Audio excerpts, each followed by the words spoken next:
Welcome to fair media. आज हम याद करेंगे 50 साल पहले आज के दिन 25 जून 1975। आज को 50 साल हो चुके हैं हिंदुस्तान की डेमोक्रेसी में। एक ये जो 21 महीने का जो पीरियड बताया जाता है, जिसको ब्लॉक पीरियड कहते हैं, पूरे हिंदुस्तान की डेमोक्रेसी में और कॉन्स्टिट्यूशन ऑफ इंडिया को इम्प्लीमेंट करने में। जिस वक्त के प्रधानमंत्री श्रीमती इंदिरा गांधी जी थे और उन हालात में उन्होंने हिंदुस्तान में इमरजेंसी डिक्लेयर किया और इस इमरजेंसी का मामला आज तक भी कोई भुला नहीं सकता और ना ही कोई भूल सकता। सिर्फ और सिर्फ जो लोग नहीं जानते वो लोग के लिए आज का जो जनरेशन है, 50 साल के अंदर जो लोग हैं उस वक्त नहीं थे या फिर बाद में पैदा हुए, वो लोग का तो इस मामलात के बारे में क्या इंफॉर्मेशन रखती हैं, क्या हिस्ट्री पढ़ाई जाती है, क्या हिस्ट्री को समझ सकते हैं और ये पीरियड को कौन से टेक्स्ट बुक्स में लिखा गया और कहाँ पर इसका रिकॉर्ड हो सकता है, इसके बारे में तो कहीं भी सोशल स्टडीज़ के हाई स्कूल के बुक्स हो या फिर सिविक्स इंटरमीडिएट में हो या बीए हो या फिर आर्ट्स या फिर मास्टर्स डिग्री में, तो वो लोग को तो काफ़ी जानकारी हो सकती है आज के स्टूडेंट्स का मामला। लेकिन जब के हालात क्या थे और आज के हालात क्या है, और आज के हालात में सेल फोन है और इतना कम्युनिकेशन में रिवोल्यूशन जो आया, इसकी वजह से हर इंफॉर्मेशन आज हाथ में है और पूरी दुनिया को इस हथेली पर लेकर देख सकते हैं। लेकिन हिस्ट्री को क्या देखें और कैसा देखें हिस्ट्री को, तो फिर 50 साल के अरसे में हिंदुस्तान के अवाम ने क्या खोया और क्या पाया। तो पाया तो बहुत कुछ है बोलने में, समझने में और कहने में। जो डेवलपमेंट की बात आती है तो फिर डेवलपमेंट, कितने ब्रिजेस, कितने डैम्स और कितना जीडीपी और कितना बजट, इसमें तो देख सकते हैं। और साइंटिफिकली इंफॉर्मेशन टेक्नोलॉजी हो या फिर हर फील्ड में डेवलपमेंट तो दिखता है। लेकिन सिर्फ और सिर्फ एक चीज़ में तो यहाँ पर आज भी वही दिख रहा है, यानी कानून को अमल करने का जो मामला आता है, लॉ एंड ऑर्डर हो या फिर इंटरनल डेमोक्रेसी को डेवलप करने में जो शाखाएं होती हैं, पुलिस और जुडिशरी, इस मामलात के ऊपर आज भी वही हाल चलता है जो आज का हिंदुस्तान झेल रहा है। और उस वक्त इमरजेंसी में अगर अब बात करते हैं तो फंडामेंटल राइट्स को सस्पेंड किया जाता है और उसी तरीके से जो ड्यूटीज़ होते हैं जिसके भी उसके ऊपर सवालिया निशान नहीं उठाया जाता और प्रेस फ्रीडम को कर्टेल किया गया था। और पॉलिटिकल अपोनेंट्स उस वक्त के सोशलिस्ट हो या फिर कम्युनिस्ट हो, स्टूडेंट्स हो, जर्नलिस्ट हो और न्यूज़पेपर ओनर्स हो या फिर पब्लिशर्स हो, ये लोगों को सबको अंदर जेल में डाला गया और जेल में डालकर वो लोग को विदाउट ट्रायल, उस वक्त का कानून था Misa, maintenance of internal security act, जिसके तहत हजारों लोगों को अंदर जेल में डाला गया। और यही बात जुडिशरी का प्रोसेस तो सस्पेंशन में होता है इमरजेंसी पीरियड में और पुलिस का राज चलता है। और उस पुलिस का राज को आज अगर बताते हैं तो फिर उससे भी ज़्यादा कहीं देखने को मिलता है। इसकी बात ये थोड़ा आंकड़ा और डेटा में जाते हैं तो फिर आज की बात अगर करते हैं, थोड़ा डिटेल में जाना तो ज़रूरी है। वीडियो को आखिर तक देखिए क्योंकि ये 50 साल की हिस्ट्री है। आइंदा आने वाले दिनों में या क्या हो सकता है और आज क्या चलता है, क्योंकि आज क्या है इसकी बुनियाद और इसका बेसमेंट पास्ट में होता है और पास्ट की बुनियाद से आज क्या है, आज का प्रेजेंट क्या है मालूम होता है। बुनियाद और आज को मिलाकर फ्यूचर डिसाइड होता है। तो फिर अगर कोई गाफिल है तो फिर इस गाफिलपन से क्या नुकसान हो सकता है हिंदुस्तान को और हिंदुस्तान के आवाम को, इसके लिए जानने की बात तो कुछ है नहीं। वो इसलिए कि आज भी विदाउट ट्रायल कितने हजार लोग जेलों में सड़ रहे हैं और बंद हैं। और आज भी ऊपा के नीचे कितने हजार लोग, कितने लाख लोग इसमें झेल रहे हैं। और किसको, कौन से लोगों को आज बात करने की लिबर्टी है और फ्रीडम है, ये क्या है, ये मामलात को आइए देखते हैं। उस वक्त की बात हम इस वक्त की बात इस वक्त नहीं कर रहे हैं, वो इसलिए कि आज को 50 साल 1975 25 जून।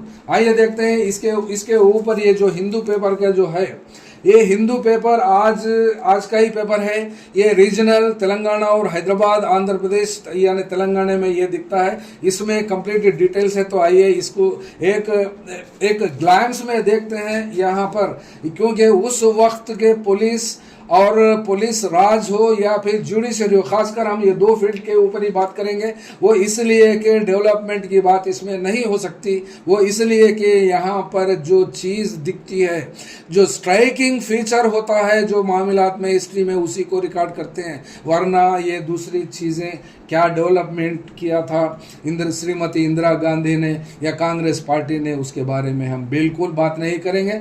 और उनके जो रिजिम थी, उनके रिजिम में जो मामलात पेश हुए थे, उस हिसाब से अगर देखते हैं तो फिर, और जितने भी लोग थे उस वक्त के, कांग्रेस पार्टी के हो, जनसंघ के हो या सोशलिस्ट पार्टी हो, सीपीएम आरएसएस के लोग भी, जिसमें एक्स्ट्रा जुडिशियल किलिंग्स भी थे। और ऐसे एक्स्ट्रा जुडिशियल किलिंग्स के बारे में अगर बात करते हैं तो स्टूडेंट्स भी थे। और उस वक्त के स्टूडेंट्स और बाद में जो सीपीएम पार्टी के, चाहे सीताराम येचुरी हो या फिर प्रकाश कारत हो, ये लोग को भी उस इमरजेंसी में जेल में डाला गया था। और 1976 कैलीकट के रीजनल इंजीनियरिंग कॉलेज का स्टूडेंट पी राजन, उनको पकड़ा गया, जेल में डाला गया और उसके बाद में उनका कत्ल किया गया केरला स्टेट में। ऐसी बात भी आज तक भी उस केस को जो लोग जानते हैं वो आज भी उसके बारे में बात करते हैं। और ऐसे मामला तो देखने को अगर मिलता है तो फिर इसमें कितने लोग को अरेस्ट किया गया, कितने लोग थे टोटल आंध्र प्रदेश में, जिस वक्त तेलंगाना अभी बना नहीं था 1975 में, उस वक्त खाली जस्ट आंध्र प्रदेश के अंदर 1135 लोगों को मीसा के नीचे अरेस्ट किया गया था।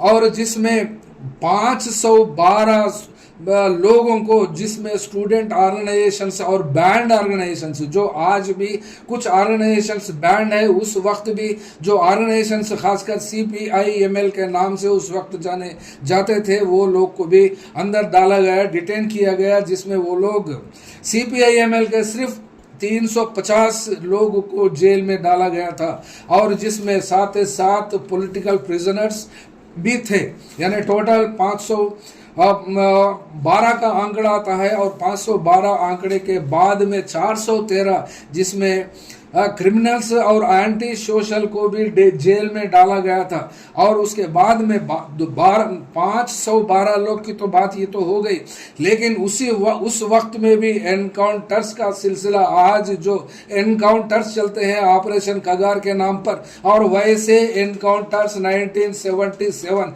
आज के दिन के बाद में जितने भी रिकॉर्ड हुए हैं, आइए देखते हैं कितने एनकाउंटर्स हुए हैं 21 महीने के दरमियान। यानी उस वक्त जो इमरजेंसी चली थी, आज के दिन से लेकर 21 महीने के बाद ये इसका इमरजेंसी डिक्लेरेशन की बात अगर करते हैं तो फिर ये इमरजेंसी 25 जून से लेकर मार्च 21, 1977 तक ये मामला इमरजेंसी का था। और इस इमरजेंसी के बारे में और देखते हैं तो फिर 70 एनकाउंटर्स हुए हैं, यानी 70 एनकाउंटर डेथ्स, जिसमें 70 लोगों की मौत हुई है। और ऐसे मामलात को आंध्र प्रदेश के हद तक ही देखा गया। और 77 इलेक्शंस के बाद में VM तरकुंडे कमीशन और भार्गव कमीशन इस केसेस को उन्होंने इंक्वायरी किया। और इंक्वायरी करने के बाद में जो रिपोर्ट्स आई हैं, वो रिपोर्ट्स जनता गवर्नमेंट को सबमिट करने के बाद में ये क्या हुआ, उस वक्त के ऑफिसर्स को क्या किया, ये इसका तो आज तक भी कोई पता नहीं है और कुछ भी बात नहीं है। लेकिन खासकर यहाँ पर एक बात बताई जाती है, ये जो हिंदू पेपर के ये शिरीष नानी शेट्टी, ये हैदराबाद से लिखते हैं। और इनके मुताबिक इनसे जो बात किए थे वो यहाँ पर हैदराबाद के एक एक्टिविस्ट और वो भी एक अपना एक मैगजीन है उनका, वे मैगजीन वीक्षणम के नाम से जाने जाते हैं, जिनका नाम है N वेणुगोपाल। और इनके मामा यानी उनके मामा होते हैं जो रिवोल्यूशनरी राइटर के नाम से माने जाते हैं, उनका नाम वरवरा राव। वैसे तो देखा गया 50 साल के वक्त भी यानी 1975 के दौरान भी उनको जेल में डाला गया था और आज भी वो जेल में है, आज भी महाराष्ट्र के जेल में है। और वो महाराष्ट्र के जेल में रहकर वहाँ की हाई कोर्ट ने बेल देने के बाद भी एनआईए ने इसमें इंटरवीन करके सुप्रीम कोर्ट में इस केस को ऑब्जेक्शन देने से यानी बेल देने से ऑब्जेक्ट करे तो ऑब्जेक्शन होने के बाद में उनको कंडीशन बेल्स देकर बॉम्बे सिटी छोड़कर नहीं जाने की बात कही। उनकी उम्र 84 के आसपास है। उस वक्त भी जेल की जिंदगी गुजार रहे हैं यही वरवर राव, और आज भी जेल की जिंदगी गुजार रहे हैं वो इसलिए कि इन्होंने रिवोल्यूशनरी राइटर के नाम से पूरे हिंदुस्तान में मशहूर है। तो फिर ऐसे लोगों की बात भी हुई है। तो फिर इसमें वरंगल का रीजनल इंजीनियरिंग कॉलेज की बात आती है। यहाँ से जो तेलंगाना ये जो वरंगल में है, ये आरईसी के स्टूडेंट्स को 4 लोगों को रात में पकड़कर ले जाकर वैन में और वहाँ पर मेदक डिस्ट्रिक्ट के गिराएपल्ली जंगलों में झाड़ को टांग कर उनको फायरिंग किया गया और जिसके बारे में एनकाउंटर बताया गया। तो ये भी एनकाउंटर्स आज का भी सिलसिला ऑपरेशन कगार के दौरान भी ये काम चल रहा है एनकाउंटर्स का। तो फिर सवाल यहाँ पर उठता है 1975 में और ये 2025 में क्या बदला? ना ही पुलिस बदली, ना ही कानून बदला और ना ही कोर्ट्स बदले, ना ही जुडिशियल सिस्टम बदला। और जो आवाम उस वक्त भी तकलीफ की जिंदगी झेल रही थी विदाउट ट्रायल और विदाउट वो लोग कोर्ट को अटेंडेंस तक भी, आज तक कितने लोगों को जेल में सड़ाते हैं क्योंकि एस्कॉर्ट नहीं है या फिर पुलिस नहीं है या फिर कोर्ट बंद है। ऐसे वजह से कितने लोग जेल में सड़ रहे हैं, इसके ऊपर तो हम बाद में बात कर सकते हैं। और रही बात पहले साल में, जो एक बात यहाँ पर साफ आती है कि स्टेरिलाइजेशन, नसबंदी जिसको कहते हैं फैमिली प्लानिंग ऑपरेशन, ये फैमिली प्लानिंग ऑपरेशन ये स्टेरिलाइजेशन सेक्टर में 1,65,163 ऑपरेशंस किए गए थे, जिसका टारगेट भी फिक्स किया गया था 2,94,200। एक गवर्नमेंट ऑफ इंडिया जिस वक्त इंदिरा गांधी प्राइम मिनिस्टर थे उस वक्त के आंकड़े के हिसाब से तो ये बात चली गई है। तो फिर ऐसा वक्त, ऐसा दौर, आज के दिन भी ना ही पुलिस बदली, ना ही जुडिशियल सिस्टम बदला और ना ही अदालतों के चक्कर। और उस वक्त अगर मीसा था तो फिर आज कौन सा है? आज उपा केस है। तो लिहाजा अगर हिंदुस्तान की आवाम को अब फ्रीडम ऑफ प्रेस हो या फिर सिविल लिबर्टीज फुल तरीके से अगर आवाम को देने की बात ही आती है या फिर फंडामेंटल राइट्स को अगर गारंटी जो कॉन्स्टिट्यूशन किया है वो आज भी मारा जा रहा है और आज भी उसके ऊपर पूरी अमल ना होने की वजह से आज भी जिस वक्त CPIML ऑर्गेनाइजेशन को बैन किया गया था और उस वक्त के लीडर्स को जेल में डाला गया था और उसी तरीके से CPI माओइस्ट पार्टी को भी बैन रख करके उस लीडर्स को इनकाउंटर्स में, यानी फेक हो या फिर रियल हो, वो लोग को भी इनकाउंटर्स में मारा जा रहा है। तो फिर बदला तो बदला, क्या बदला? हिंदुस्तान बदला, अवाम बदली और अवाम को चलाने वाले बदले, लेकिन ना ही पुलिस का रवैया बदला, ना ही कानून बदला और ना ही जुडिशियल सिस्टम बदला और ना ही जुडिशरी बदली। तो फिर बदला कहाँ है? Thank you. फेयर मीडिया में आपका स्वागत है। हमारे चैनल को सब्सक्राइब करें और हमारे वीडियो देखें। हर अपडेट के लिए घंटी आइकन चालू करें। हम वास्तविक और निष्पक्ष समाचार और राजनीतिक अपडेट प्रदान करते हैं।